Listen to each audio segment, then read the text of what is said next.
Осы күндері қазақ сахнасында Q-поптың дәурені жүріп тұр. Өздеріңізге белгілі K-pop орталық Азияда дамыған бағыттардың бірі.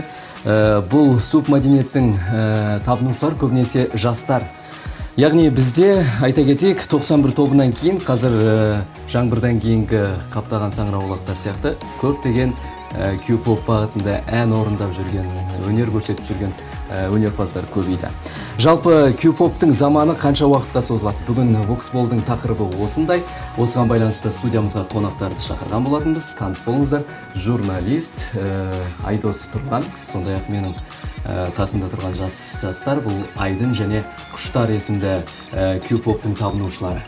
Енді алғашқы сауал Q-popқа қарсы тарапқа қояйын. Айдос, неліктен Q-popқа үркей қарайсыз және ол сізге не істеп қойды? Жалпы бұл Q-popқа жалғыз мен емес үркей қарайтын. Зиялы қауым өкілдері де қазақтың отауызда ақыл-алта ой жету азаматтардың көбісі K-pop бағытына жалпы қарсы. Мұнда қазақ жастарын улайтын бір сана бар, мұнда бір қазақ жастарына кері әсерін тигізетін белгілі бір дүниелер көрсетіледі дейді. Мен бұрын соңды жалпы шоу-бизнесті 6 жылдан астам болды. Шоу-бизнес тақырыбында шимайлап жүргеніме. Сондықтан да шоу-бизнесте ненің ақ, ненің қара, кімнің екенін шет жағасын біліп қалдық. Сондықтан да бұл K-popтың жалпы жарнамасының өзінде, жарнама жасайтын адамдарының өздерінде сәл психикалық ауытқуы бар. Психикалық ауытқуы бар дегенде қалай айтсақ болады? Былайша айтқан кезде қыз мінезді азаматтар көбісі жарнамалайды. Мен сияқты еркек мінезді азаматтар ешқашан да ол K-popты жарнамалаған емес, жарнамаламайды да. Өйткені бұның басында кім тұр? Ерболат Беделхан ба? Ерболат Беделхан жөнінде де жақсы әңгімелер болмайды. Былайша айтқан кезде бұлар K-pop арқылы өздерін мойындатқысы келеді.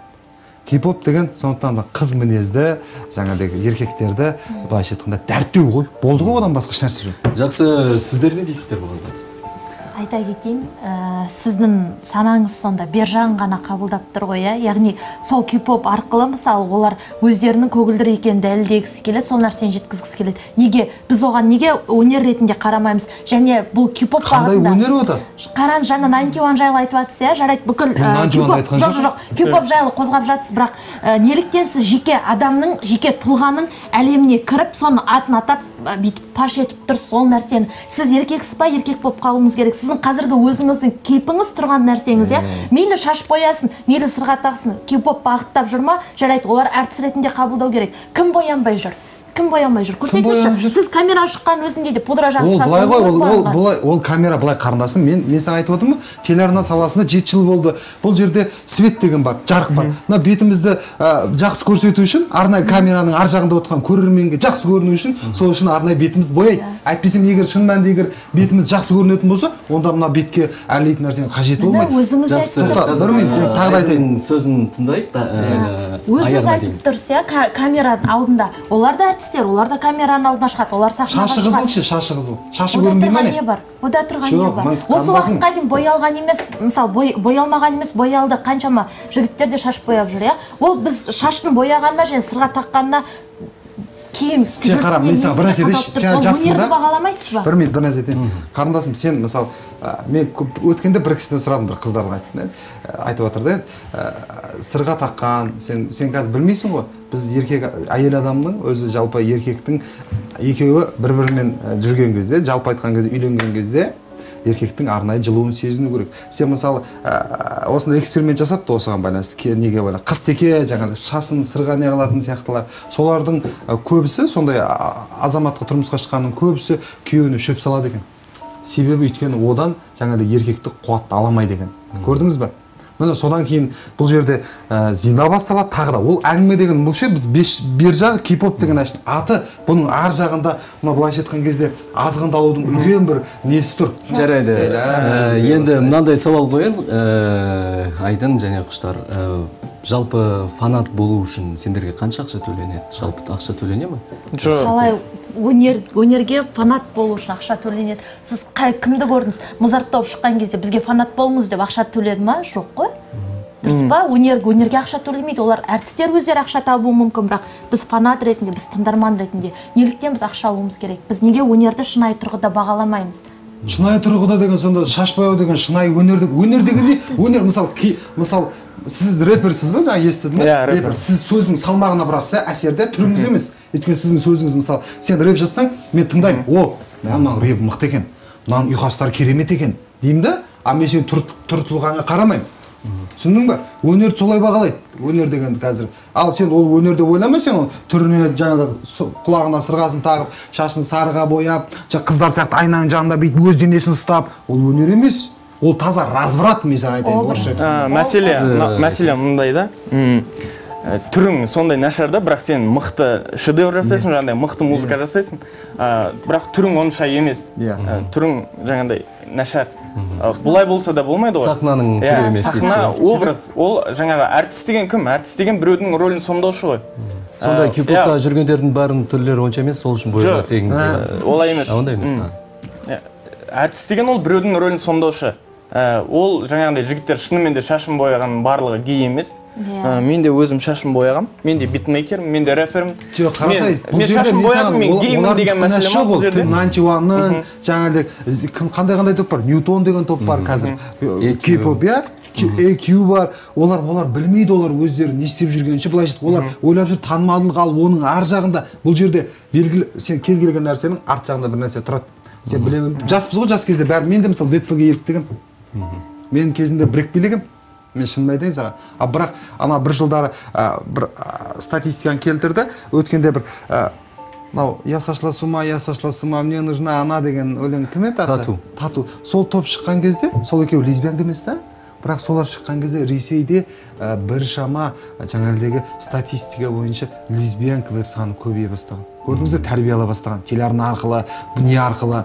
Ал енді бұған тағы да бір нәрсе бар, телеарна арқылы тәрбие алу мүмкін емес, өйткені адам өзіне байланысты іздейтін ше, мысалы болады ғой. Мен қарындасым бар. Мен қарындасым қазақ кәдімгі. Біздің семьямызда бүкіліміз қазақпыз. Біз қазақша сөйлейміз, орысша білмейміз. Қарындасым телеарнадан орысша мультфильм көретін тұғын. Сол қарындасым үйде жалғыз өзі орысша сөйлеп шықты. Ырзасың ба? Сол сияқты телеарнада қазір жаңа кей-поп сияқтыларды көрсете берсең, ертең менің інім шығады, құлағына сырға тағады, басына жаңағыдай не қылады, жаңағыдай шашын не қылады, қыздар сияқты бүйтіп жаңағыдай өзінің несін, образын қалыптастырып алады. Содан кейін ары қарай Жақсы Айдос мырза, жалпы тіл туралы енді өзің айтып өттің. Жалпы кей-поп бағытында жаңа бірнеше рет эксперимент жүргізілген, шетелдіктерді тыңдатқан. Яғни олар біздің кей-поп бағытындағы әртістердің орындауына тәнті болған, сол арқылы қазақ тілін олар үйреніп жатқандары да бар екен дейді. Сіз осыған қатысты не айтасыз? Ой, ол бізде шоу-бизнесті айтып ғой. 6 жылдан бері шимақтап жүрмін. Олар кәдімгі қолдан жасалған постанова. Ол кәдімгі қойылым, ол шоу кәдімгі, өзі арнайы сондай жасайды. Бір адам жоқты, інім, мен саған айтайын, менше 6 жылдан ана Арабжан ағаңды таниды мені. Біз камераның сыртында жүрген қаһарманбыз да, біз белгілі бір адамның образын сомдап, мысалы, Төреғалиға айтамыз, осындай жарнама жасайық дейміз. Түсіндіңіз ба? Бұл жерде жаңалдек сіз айтып отқан тілді үйреніп жатыр дедіңіз ғой. Соның барлығы осы жарнама өкілдерінің, жарнама жасап отқан азаматтардың салдарынан туындаған пиардың бір түрі ғой. Болды, одан басқа нәрсе жоқ. Ол сондай қарындасым. Жақсы. Айдын, ол біріншіден айтайын, ол мүмкін емес қаншама елге осындай бүйтіндер, сөйтіндер, кез келген, мысалы, YouTube желісі қазір дамыған, дұрыс па? Біздің Қазақстанда, біздің тыңдармандар, мысалы, 91-ның тыңдармандары, олар өздері, мысалы, ұсынады сол блогерлерге, кімнің тіркелімі көп, тіркелушілер көп деген сияқты. Соларға ұсына бастайды. Сол нәрседен көрінеді. Ол жоғары жақтан жасалып отқан еш нәрсе жоқ. Жарнама өкілінің істеп жатқан дүниесі. Сабыр, мен 91 пайда болмас бұрын 2012-2013 жылдары кореяның топтарын тыңдаған, Big Bang, EXO. Менде де о жаққа қызығушылық болды да, музыкалары жаңағыдай кәдімгідей өте керемет, жоғары сапада. Енді мен соларға еліктедім. Бірақ ол ешқандай постанова болған жоқ. Маған ешкім кеп ақша төлеген жоқ, ешкім пиар менеджер кеп маған айтқан жоқ. Сондай нәрсе да ол. Шетелге мысалға ешкім бар болған ақша төлемейді, ешкім оған пиар істе деп айтпайды. Осы Нанчуанға байланысты солай қолдан жасалып кәдімгі бастан аяқ сценарий ғой, кәдімгі сценариймен жасалған дүниелер ғой барлығы. Бұның барлығын дәлеліңіз бар ма? Дәлелім бар. Дәлелім 6 жыл тәжірибем, арнайы 4 жыл дипломым бар. Журналистиканы оқып, реалити шоу дегеннің іс жөнінде көрсете аласыз ба, көрсете алмайсыз ба? Дипломдық жұмысым бар, мен саған айтып келейін деп едім, қойшы деп тұрмын. Жақсы. Енді Айдын, сізге сауал, Жалпы болашақ жолдасыңыз сырға тағып, жаңағы шашын бояп жүрген қалайсыз ба өзіңіз? Қарсы емессіз ғой? Махаббат еш нәрсеге қарамайды біріншіден. Екіншіден, жаңа айтып жатыр мысалы, я сошла с ума деп шықты, содан кейін осындай нәрсе, ол оған дейін де бар нәрсе, бұл қоғамда бар нәрсе. Айтып кетейін мен, ол бар нәрсе. Сондықтан олар шыққаннан кейін адамдар түсіне бастады. Мынау мысалы оң қарайтындар болды. Жоқ, оң қарайтындар болды. Енді сол көзбен қарайтындар да болды, мысалы, дұрыс па?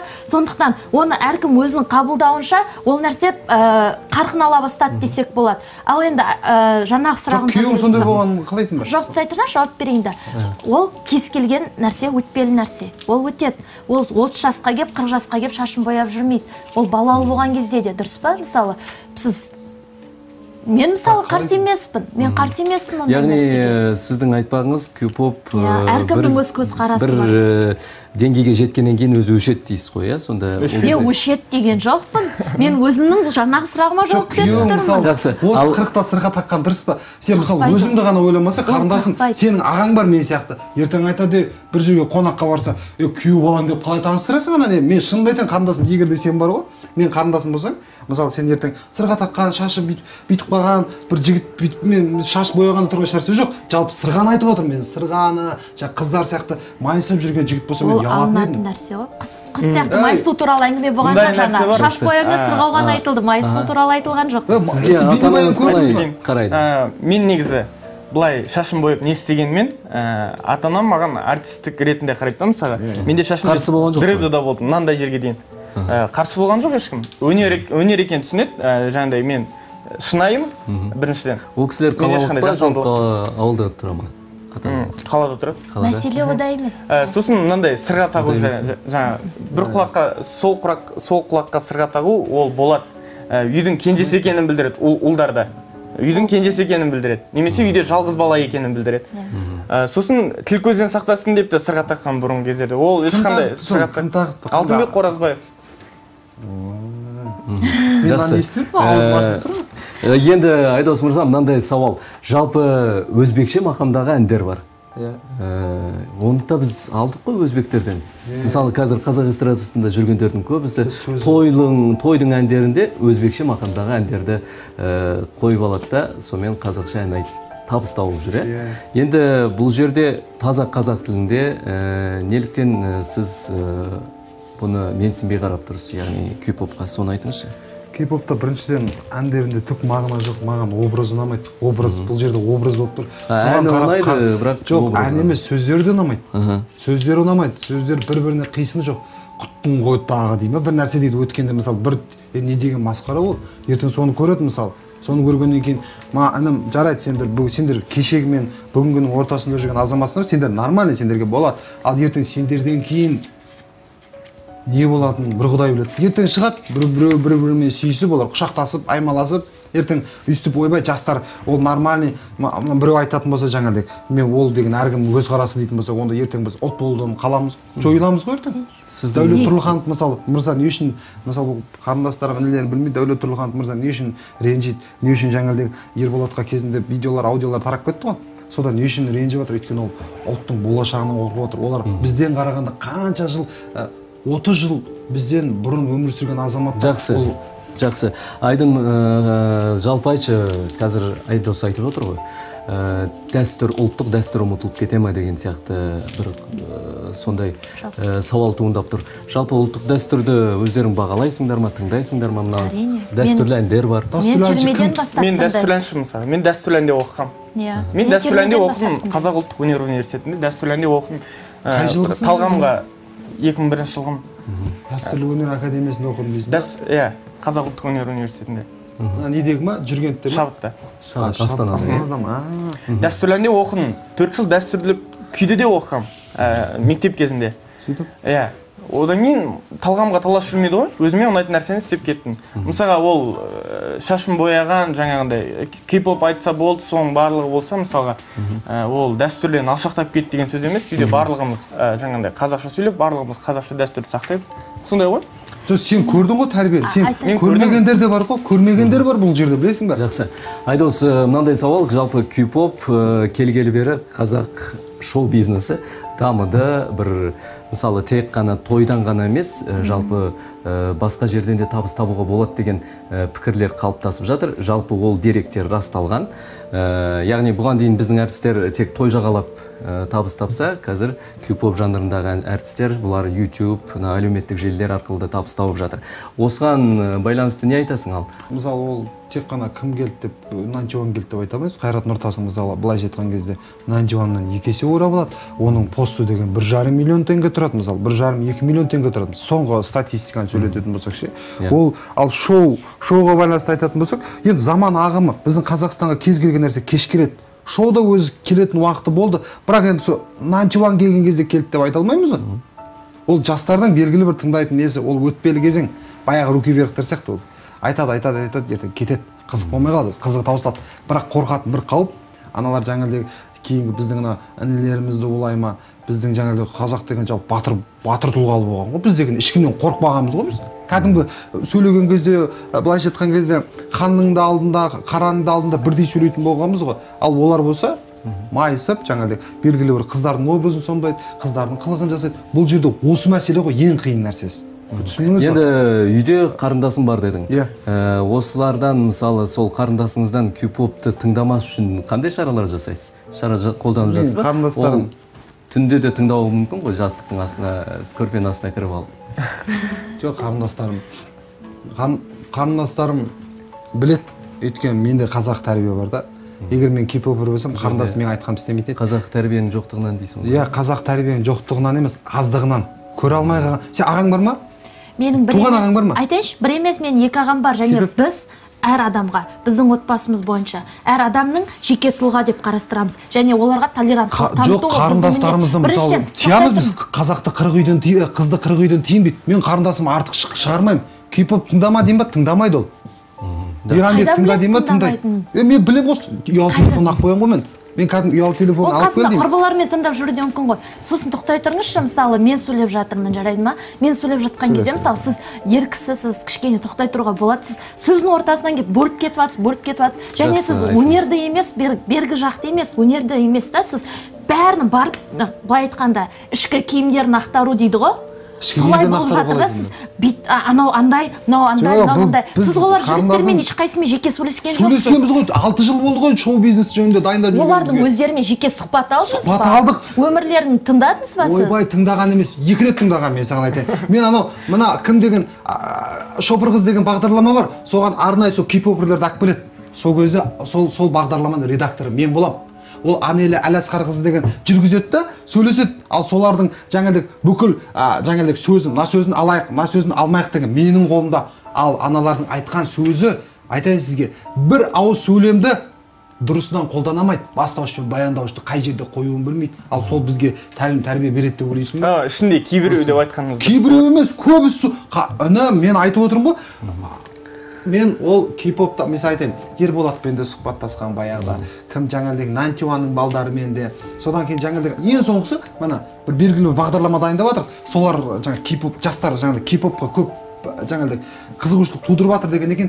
Ненің телеарнаның рейтингі үшін K-popтың адамдарын шақырдық та. Сөйтіп тоқтаса шақырдық та, тыңда. Енді ана тыңдап енді көрейінші деді бағдарламаны. Бұлар не айтады? Аналардың отырысында, аналардың сөз сөйлем байланыстыруы мүлдем, мен саған айтайын, нағыз. Жақсы, бұл мәселе жалпы сөйлеу, жаңа ойын дұрыс жеткізу, ол басқа поп әншілерінде де кездеседі. Жанды дауысында жоқ қой одан кейін. Өте қателесесіз осы жерде. Осы жерде қателесіз. Жанды дауыста ең көп ән шырқайтын сол жігіттер, яғни Q-popтағы. Ал мен басқа мысалы той әншілерін, Асхаттарған, Абай Беги, олар жанды дауыста ән айтатынға мен күмәнім бар мысалға өз басымның. Жоқ, неге кімдер Айри деген қыздар бар ғой мысалы? Айри Q-pop. Жоқ, жаңа сіз айтып отырсыз да, Q-pop рейтинг көтеру үшін шақырамыз. Егер сіз Q-pop соншақ жек көретін болсаңыз, онда неліктен шақырасыз? Неге ол жақтан бас тартпайсыз? Мен редакторлық болмаймын дейді. Неге солардың былықтарын онда тыңдап отырасыз? Мен саған айтайын, бұл жерде былай болды. Бұл бағдарламаны көрейік деді. Мысалы, эксперимент ретінде қазір көбісі қоғаммен не қыламыз, мысалы, Әріпжан ағаның рейтингі мықты ма? Әріпжан ағаны шақырамыз қонаққа. Көрейікші осыны деп. Ананы көреміз. Біз жалпы тек қана кей-поп емес, бұл жерде бүкіл өнерпаздарды шақырып отыр. Соның ішінде кей-попты да шақырдық. Өйткені 2-3 кей-поперлер шақырдық жаңағыдай. Арнайы шашын бояп, сырға тағатындар. Аналардың енді әңгімелері одан кейін бар ғой. Шынымды айтайын, олар қазақ өнеріне жаны ашитын азаматтар емес. Олар басқа нәрсеге еліктейді. Олар сен білесің бе? Сен жалпы көшпенділерді оқып па едің? Қазір кітап кімнің шығармасы? Жоқ, оның бәрін жоқ, кімнің шығармасы? Тоқташы. Жоқ, мен жауап бермеймін бұл сұраққа. Білмейсің өйткені. Аласапыран кімнің шығармасы? Мен білемін, бірақ жауап бермеймін. Мен сіздің сұрағыңызға жауап бермеймін, себебі бұл жерде кей-поп жанры кетіп жатыр. Жоқ, тыңдасай, сен сол кітапты оқысаң, сен түсінер едің. Қазақ өнері шын мәнінде қазақ нені аңсайды, нені көреді, қандай болу керек деген. Ал біздің ертеңіміз мынандай шаш бояумен жүрмеу керек. Біз домбыра әр жақтылы болу керек. Мысалға, барлығымыз домбыра ұстап алайық, барлығымыз дәстүрлі әнші болайық, барлығымыз тоймен ақша табайық. Ешкім шаш бояп кей-поп айтпасын, ешкім попса да айтпасын. Олай болса, онда жабылып қаламыз, дамымаймыз. Онда Солтүстік Корея болсақ та бүйтіп есік жауып алайық, болды, ештеңе істемейміз. Солтүстік Корея жаман ба не? Кореядан алып отырсың, кей-поп деген корейский не? Солтүстік Кореяны білесіз ба? Солтүстік Корея мен оңтүстік Кореяның айырмашылығын білесіз ба? Білеміз ғой, оңтүстік Корея. Әр нәрсе даму керек. Мысалы, мынандай нәрсе бар, ән мен әнші бірге қартаяды деген. Мен мысалға шашым бояп алғанмын ғой қазір. Мен ертең 40-қа келіп шашым бояп алып, сондай секіретін әндер айтып жүрмеймін. Сондай нәрсе ол, әр нәрсе өтпелі. Мысалға, оның жаман жағын айта беретін болсақ, жаман жағда шексіз, жақсы жағын айтатын болсақ. Сізге сонда кей-поптың әндері мағынасы болған кезде, сізге чип-чип-чип, тағы қандай өлеңдер ат, кіс-кіс-чық-чық-па, ұнайды ма? Сол әндер, тойдың әндері. Сол кей-поперлер сияқты бір жындылардың бір түрі ғой, мен оны айтып тұрған жоқпын. Мен саған кәдімгі Мейрамбектерді, Төреғалилерді, Алма Аманжоловаларды дәстүрлі әнші білесің бе? Мен сол кісілер дәріптеп, соларды айтып отырмын. Сен оны чик-чик-чик деген маған приколдарды айтта. Міне, мысалы, Айдос мырза, тоқтаңыздар. Айдос мырза, бір сауал. Егер сізге қомақты қаржы береміз, тұра тұр. Егер сізге қомақты қаржы береміз, кей-поп бағытындағы орындаушыларды жарнамалаңыз немесе пиаршысы болыңыз десе келісесіз? Ақша үшін. Мысалы, мен қазір Қуандық Рахым деген әншінің жарнама жетекшісімін. Сен білесің бе? Әндемей осы тұрыста мен сенімен қазір әңгімелесіп тұрмын ғой. Сол кісінің пиар менеджерімін. Ерболат Төлеген деген Әзіл әлеміндегі азамат танисың ба? Иә? Сол кісінің жақсы. Аға, айтайын да сөзіңізді, сауалыңыз. Мына, мен кейбір кезде ойлаймын да, бұл кісілер маған ұсыныс жасағанда продюсерлер, мен қабылдадым, өйткені бұларда қазақы дүние бар да. Мен бұлар дәріптегім келеді. Ал маған егер бар ғой, ертең Ерболат Беделхан келіп қалған ше, Айдос інім, сенде мынандай жалпы шоу бизнесті білесің ғой, 6 жылдан бері, 6 жылдан астам тәжірибем бар ғой, давай Нантиванды жарнамалайық дейтін болса, миллион берсе де. Ол сіздің алдыңызда келмейді да. Келеді, ойбай. Келмейді. Сіздің алдыңызда келмейді. Ой, сен білмейсің қарындасым. Және ақша берсе, осындай болады па деп тұрсыз, жоқ жарнамаламаймын деп тұрсыз ғой. Ал онда неліктен қайттан айналып келейік? Неліктен онда редактор болдыңыз? Неге рейтинг үшін кей-поперлер шақырып жатсыздар сіздер? Жоқ, ол телеарна, бүкіл жалпы телеарнаның несі ол. Ол телеарнада мен басшы емеспін. Сіз бас тартуыңызда болар еді, бірақ редакторлықтан. Жоқ, қара сен тыңда, қарындасым, эксперимент ретінде көрдік деп отырмын мен саған соларды ойбай мақтадық деп тұрған жоқпын. Мен солардың сөйлегенін, жаңағыдай несін бақыладық, қалай сөйлейді, қандай өнер көрсетеді деп. Соны айтып жақсы, Айдос мырза және Айдын құштар, енді бір ғана соңғы сауал. Кей-поптың дәурені қашанға дейін созылады? Сіз тобықтай бір түйін айтыңыз, сіздерде бір түйіндеңіздер. Сендер апастандыршы. Кеттік. Кей-поп негізі әр нәрсе өткінші ғой. Кей-поптың да сондай нәрселер болады. Жаңа нәрселер келеді. Мысалы, New School келуі мүмкін Америкадан жақын жылда. Но бірақ та өте көпке созылады деп ойламаймын. Бір 10 шақты жыл шығады. Осылай қазір жаңа нәрселер келе береді. Дәурені жүріп тұр дейсің. Қазір гүрілдеп тұрған кез. Ол 2015-тен бастап осы уақытқа дейін. Енді мен нақты мерзім бере алмаймын. Бірақ жаңа айтып кеткенде кез келген нәрсе өтпелі. Бірақ субмәдениет бәрібір кім қарсылық көрсетсе де, кім не істегісі келсе де, ол нәрсеге шектеу қоя алмайды. Себебі өнер шекарасы жоқ. 2-3 жыл мен сізге айтайын. 2-3 жыл ғұмыр кешеді кей-поперлер. одан кейін болды қызығы да жаңағыдай шыжығы да айқайлап игіліс пигіліс дегендердің барлығы бастады. Жақсы. Осы тұста айта кетейінші, айтып жатсыз, шаш бояйды, сырға тағады, майысады, ішінде ол қыз сияқты еркек емес деп. Ал сіздің қазір тұрмысыңыз, шашыңыз боямаған, сырға тақпаңыз, бірақ еркек болмысыңызбен сіз қазір толеранттылық деген ондай емес. Екіншіден, және жаңа 91-ның білмеймін, сіз өзіңізге әдемі жарнама жасадыңыз, 6 жыл стажыңыз бар екенін білдік, редакторлықта жұмыс істейтініңізді білдік, бәрін танитынын білдік, бірақ кей-поп жанрында келгенде ешнәрсе айта алмадыңыз, шыны керек. Тек қана көгілдірлерден басқа әңгіме айтқан жоқсыз. Сіз білмейсіз ғой, сіз не айтасыз енді? Жоқ, мен саған просто айтып отқан. Жақсы, достар, енді пікірталасты осы жерден тоқтатайық, өйткені бізге берілген уақыт шектеулі. Құрметті көрермен, егер осы тақырыпқа байланысты алып қосарыңыз болса, төменгі жақта коммент қалдыруларыңызға болады. Құштар және Айдын, сондай-ақ Айдос мырза, сіздерге табыс тілейміз. Енді қазақ өнері дами берсін деген тілекпен бағдарламамызды аяқтаймыз. Сау болыңыздар. Сау болыңыздар. Ағамыз қатты нервстанып кетті, қағаздың бәрі